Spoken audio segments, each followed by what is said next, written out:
Okay, so I don't know if any of you get cravings for chicken teriyaki. I usually do when I visit mall food courts, which it's very nostalgic smell, but I usually I don't go to malls that often anymore. But I was shooting a vlog and it never turned out because Popeyes never actually had a vegan chicken sandwich to begin with.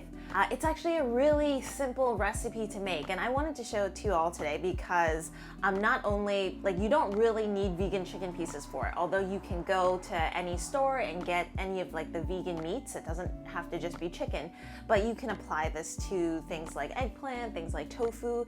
You can, brush it onto tempeh as well, and it's super, super delicious, very easy to make, few ingredients as well. So I wanted to show it to you all today. Okay, so some sake, Mirin, which is just like a sweetened sake, soy sauce,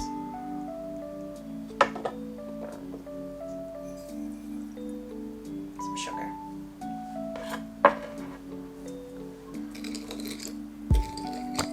so this is the basic teriyaki sauce. And I actually find that if you add a little bit of ginger to it, it's actually quite nice. So that's what we're going to do here.